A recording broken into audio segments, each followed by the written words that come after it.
Magandang umaga sa ating lahat mga kabarkada. Magluluto tayo ng pork steak. Ayan, sarap nga mga kabarkada. Talaga namang sarap. Okay, linisin natin yung ating karne, ang ating baboy. Ayan, sige. Nililinis po natin yan, isa-isa po natin yan para sure na malinis. Patapos na po ako. Okay.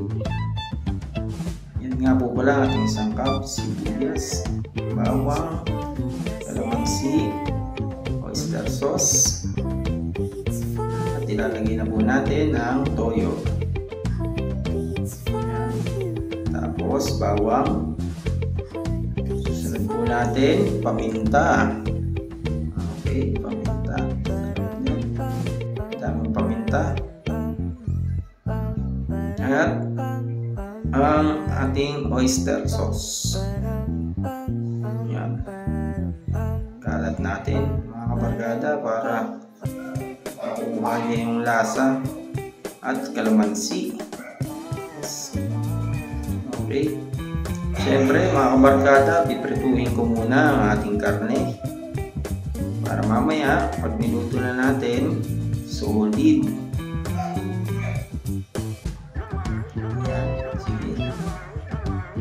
Ayan na nga mga kabarkada, baliktarin na po natin siya. Pwede na po yan.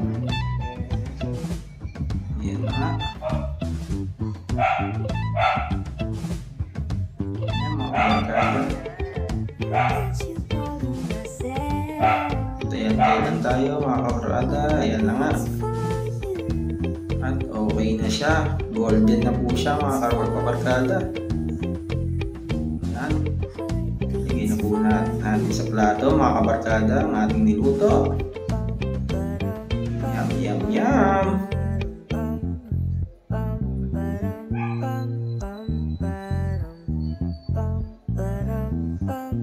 Yan.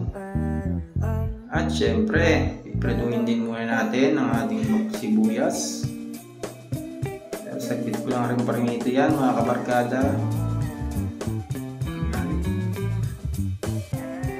Ayan na nga. Natin ang sibuyas konti. Lagyan na po natin yung karne. At tubig. Siyempre.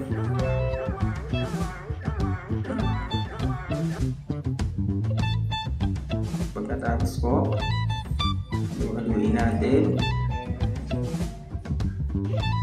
At ayan na nga po, nakulo na. Ilagay po natin ang kanina nating soy sauce. Hindi po, tayo lang po natin makulo. Ayan, nilagyan na po natin ang asukal dyan mga kabarkada. Haluin natin, sige, para kumalat yung asukal. At nilagay ko na rin ang sibuyas. Maraming sibuyas, mas masarap. Okay na.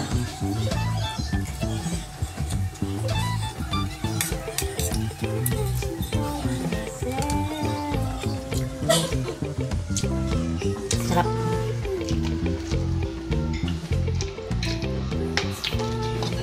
Try nyo na rin mga kabarkada.